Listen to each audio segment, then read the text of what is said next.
พี่น้องกะโลกันละเริ่มก็มาเมื่อไรจะโทรหาคนนับ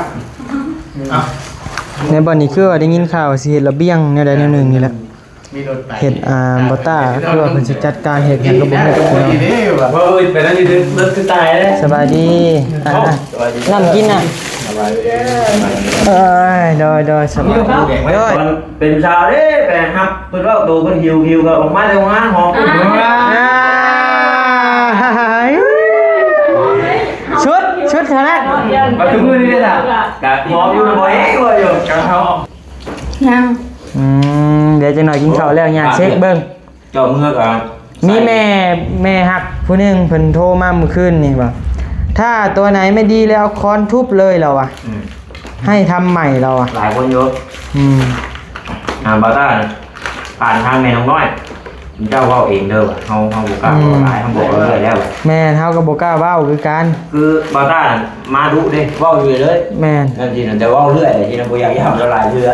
คือแดมเฮาสิเว้าบ่ได้จังหน่อยว่าพ่อตัวเองเว้าพ่อตัวเองนั่นนี่นะแต่วันนี้นี่สิบ่เว้าบ่มีสิทธิ์เว้าแล้วพี่น้องมีแต่ให้ทั้งน้องน้อยครอบครัวเพิ่นจัดการเองคือสิมาก็ฮู้ว่าตัวใดมันสิได้งามแล้วก็มีแต่บอกทำบอกได้คืออ้ายคือเว้ากระทบบอกอันนั้นกันเราก็ยังไปแกะบ่แก้เจ้าง่ายเหรอให้เราเห็นคืออ้ายพาเฮ็ดน่ะคะแนนจะบ่ขัดใจคะแนนจะบ่ขัดใจจะก็เฮ็ดคะแนนว่ายามันนั่นนี่ก็ยามันแล้วแต่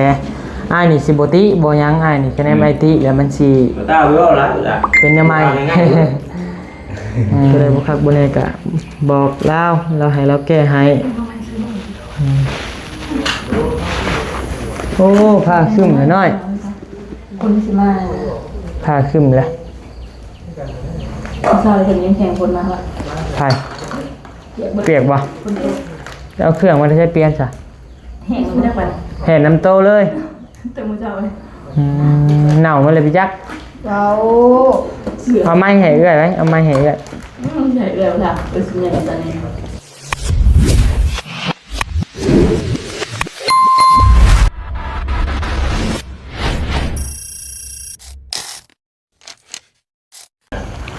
พี่น้องเนาะตัวทักทายสบายดีเด้อพี่น้องเนาะทักทายสบายดีอยู่เฮือนอยู่ซ่านน้อยพี่น้องเนาะ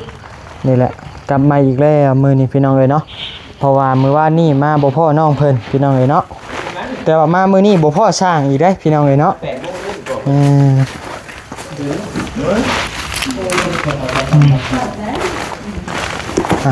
พี่น้องกะโลกันละเริ่มก็มาเมื่อไรจะโทรหาคนนับในบ่อนนี้คือว่าได้ยินข่าวสิเฮ็ดระเบียงแนวใดแนวหนึ่งนี่แหละเฮ็ดบ่ต้าคือว่าเพิ่นสิจัดการเฮ็ดหยังก็บ่ฮู้พี่น้องไปนั่นนี่เลิกคือตายแล้วสบายดีน้ำกินน่ะโดยสบายดีโดยรถได้อันดอกเลยมันเป็นหยังคอฮะลอกอีกแล้วมันเป็นจังได๋คือว่ามันหลอกมันเอาไปหลอกคอกันนะหลอกก็ได้โอ้ติดความเชื่ออะไรใครจะเห็นในจ้าตอนน่ะป่านนั้นน้อยก็เป็นว่าเห็นนะเนี่ยว่าหมู่มันไปต้นดีเขาดิรถตายเอามาเรื่อยเลยจะเปิดรุ่นมาการเอามารับเลยนี่ปลาหมาเลยมันหลอกว่าทีเปลี่ยนติเปลี่ยนลงไปเป็นไหนเท่าไรแหละเปลี่ยนน่ะเท่าไรฮอดบ่ 2,000 ถามกันเด้อเพื่อนๆนี่คิดว่านั่นนะทำให้ตัวดีเนาะตอนนี้ขี่บ่ได้เลยแม่นบ่ขี่บ่ได้แต่ของคือตะกี้น้ำห่านนั่น 70,000คนเราตะกี้นั่น150,000บ่ได้มันก็คือสิใช้ต้องเสียไว้ได้เลยบ่ใช่ดีอยู่ของโคลาวได้ห้ามจีนจักเป็นหยังเด้ผ้าแค่ใกล้เลยช็อตเลยโดนนายน่ะช็อตบ่จะเจอเป็นมั้ยจะรู้คนอื่นหรือว่าโดนเป็นนั่นดิแม่นไปรวมเลยไปตาฟักมาไปรับไปเลยเพิ่นว่ากระแจช็อตโอ้เกี่ยวบ่ช็อตมาเลยไม่ว่าเอาไหนบ่จริงอ่ะจักสิเกี่ยวบ่เกี่ยวสิว่าเป็นคนอื่นเฮาก็บ่รู้แม่เพราะว่าดังตั้มรถแนวที่หลับแทงผลเมื่อเด้พร้อมเลยแซ่บบ่น้อยบ่เห็นหน้าแต่เฮิงเนาะ เว้ยแล้วบ่มา ปีที่แล้วนะ มาว่านี่คือบ่เห็นฉัน เอาไปเขาหน้าสิบ่ไก่ยา อ๋อ เพราะว่าหน้าดีแท้เขาคิดว่าเขาดื่มก็ อุ้ยนี่อย่าให้นะถึงเรื่องกี่เนี่ย จุดแม่ดับจุดแม่ทุกกันจุดนะพี่ บ่นิ้วให้เลยเอง บ่ให้ดอกนักแล้วตอนนั้นแหละนัก ตอนนั้นน่ะ นักทุนเลย ตัดไปเลย เอามาลูกเราจะมา หมูพ่อมาอยู่เนาะ บ่เฮากับมือแดน บ่เขาเห็นอยู่พอคิวจักข่อยกับบ่ได้เขาเห็นจะมานำ เอ้าพวกมัน บ่ เนาะนักโหลดเนาะเฮาก็บ่ชอบแล้วก็บ่นักกันมันบ่นักแล้วเนาะ นักคือกันรุ่นใหญ่กับนักคือกันเด้เปลืองน้ำมันได้ งูมากุระบาด มีชวนตัว เนาะ เนาะ เขาแจ้งไป มันก็น่าดีขี่2คนนะ เอาเนาะเดี๋ยวมันอยู่ มันดีนะเฮาก็เคยขี่รถจักรผู้เดียวไปซ่อนโมนี่อื่นแล้วครับ แต่เนี่ยไอ้ตัว เดี๋ยว น้อย รถผู้เดียวแล้ว แต่ว่าจะเล็กๆดีตะกี้น่ะทัก ก่อนให้เอาที่เบรกจึกติ เดี๋ยวต้นคุ้มหน่อยด้วยคุ้มกัน ใกล้ที่ตะกุ้มมาได้กินเพิ่นน่ะ เดี๋ยวงอกเลยติ ฮะ ได้กินเพิ่นน่ะ นี่นี่ เดี๋ยวนี้ก็คือเอาอยู่แต่ว่ามันก็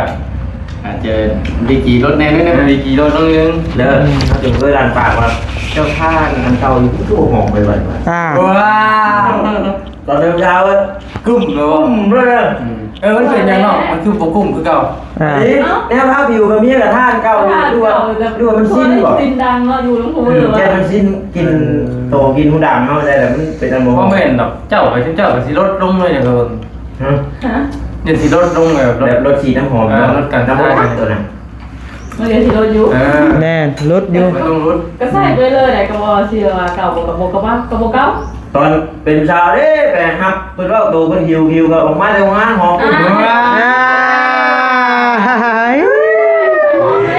ชุดขนาด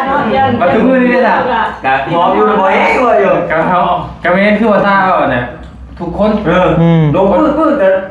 ผู้หญิงทุกคนไปด้วยกันบ่ว่าถ้าเฮาผู้ชายกัน อ่า เนาะแม่ว่าอยู่เป็นหยังเนาะเขาว่าหูดังจิ้นบ่ ผู้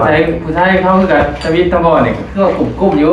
คือว่าจ่าช่างอยู่ที่ พออยู่ไปเลยคุ้มหอมน้ำป่ะเนี่ยไม่ให้น้ำนะนะ ยัง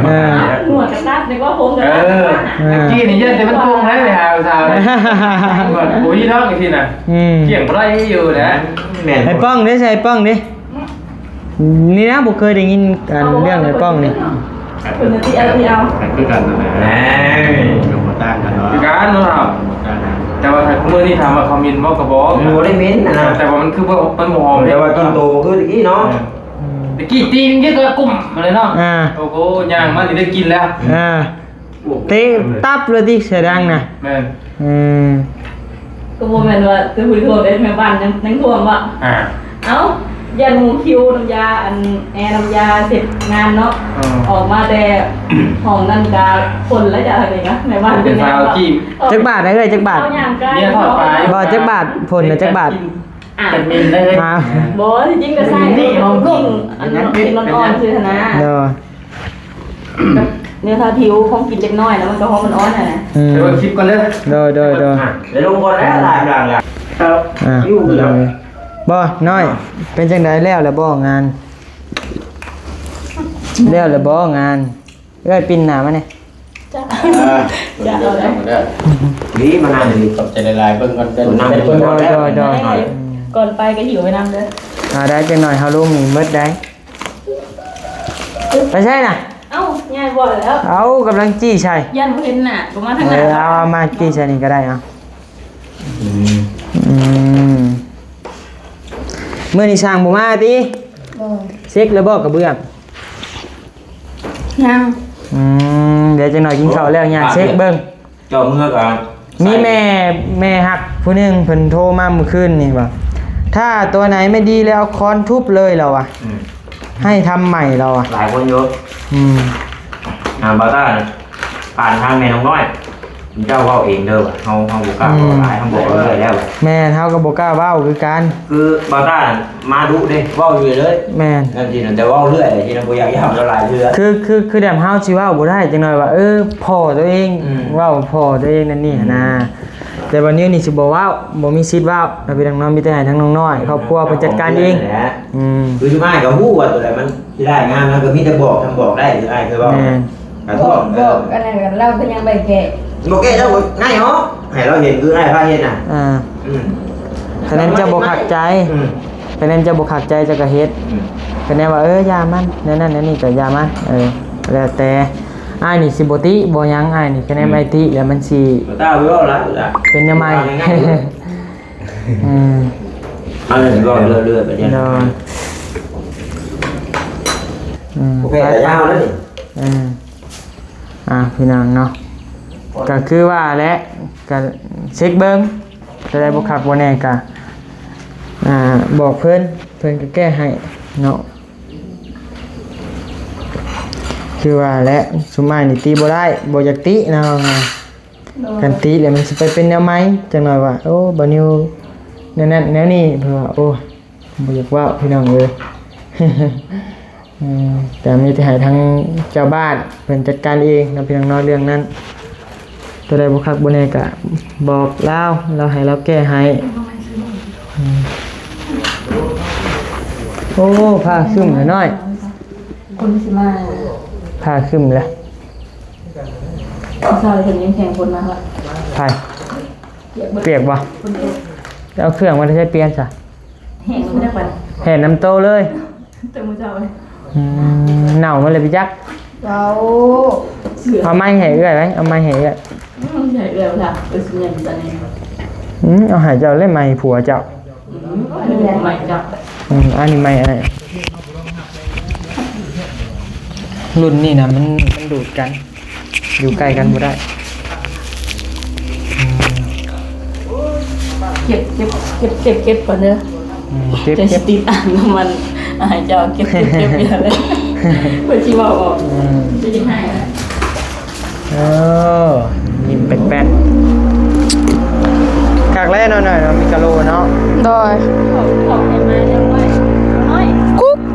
ถอโค้ไม่มานี่นะส่งมาเลยนะเด้ใส่กับขู่ปูนน่ะใส่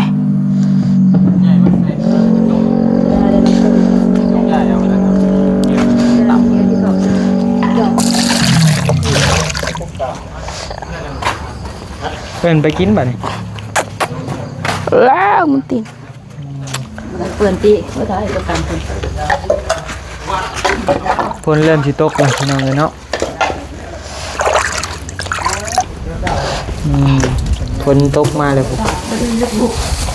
มได้ชื่อน้ำมันมาบัตต้าซื้อมาสบายเนาะมีไอ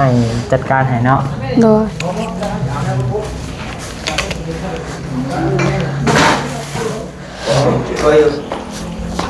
ยังเข้ามาบ่ยังสามีข้างในบ่ไอ้เมฆงานประตูรถเข้าเนี่ยมันปิดบ่แน่นนะฮะเบื้องเจ้ามาแล้วเพิ่มอีกต้องกลัวจังเนาะเด็กเขาบุรุษว้าวจะบอกกระตีนฮะบ่35บ่หรือ36คือบ่ใส่35ผม3940ป้าตีนเพิ่นนั่นว่าตีนเพิ่นน้อยไปใช้ตีนเฮายังไงอยู่นี่เกือบกะซ้ำเปลี่ยนบ่คืนนี่ยังเหลือตีนนี่ฝนตกบ้านนึงหน่อยเป็นตะย่านกกไม้ผ้าใช่เพื่อนเพิ่นเนาะนี่กกไม้หลายก็ย่านใดยามมันมาเลยเพื่อนเฮาน่ะเสียงฝนนั่นน่ะแห้งในมือน่ะหล่นเฮาขี่เข้ามาในอีกบ่ย่านฝนตกเบิ่งตูนรถกับพี่น้องไงจ้องเนาะโอ้ไปไทยมึงกว่าครับจิบเรียบลงคนไหนนี่นะ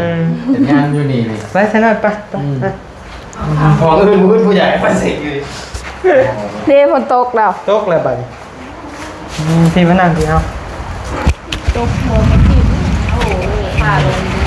ใช่เขามาอีกเขาดีอ่ะว้ายว่ามันมึงไปห้องนั้นเนาะนั่งแก๊สกะโลส่งเพนจักแล้วโอ้พลพระให้มาพุ่ง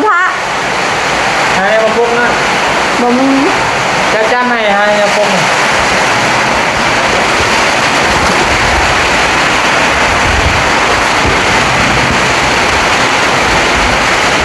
ใช่เลยคือพูดบ่มีบ่เนี่ยบ่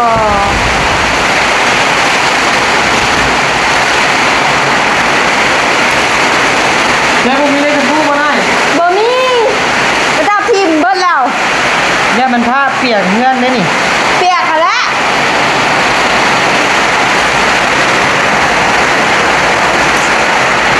เอามันจะเปียกตัวสะ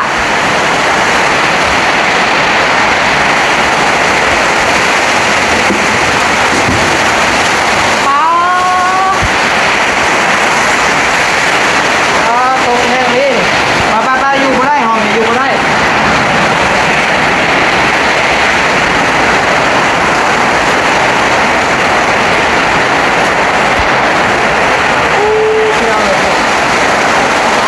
เลือกเลย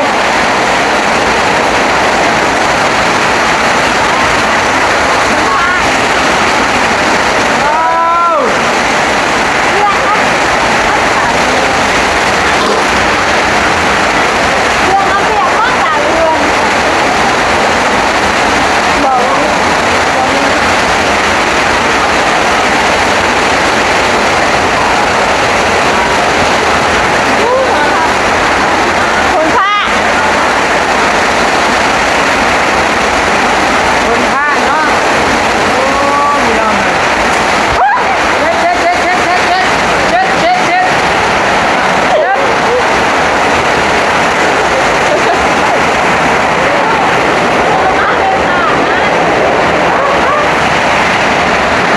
นทั่ว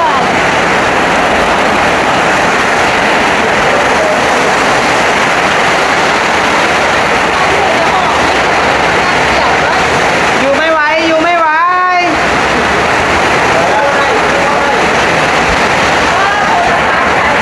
พ่อดูชาไทยน่ะ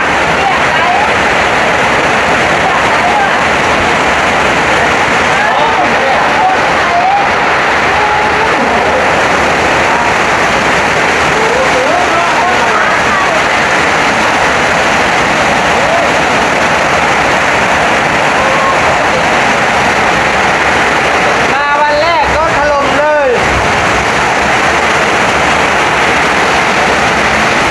เด้ โคตรโผ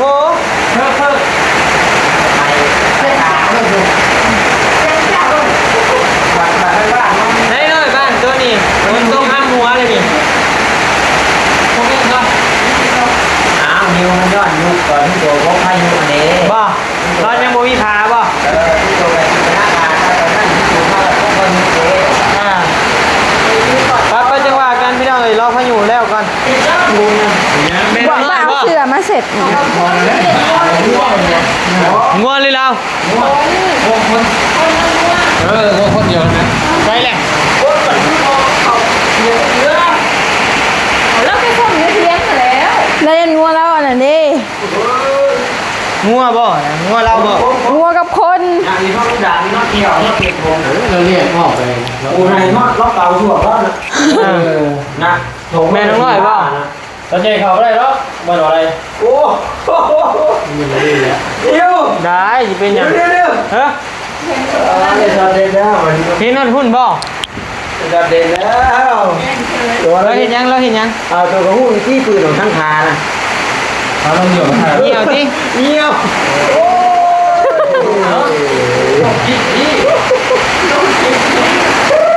เอาจับ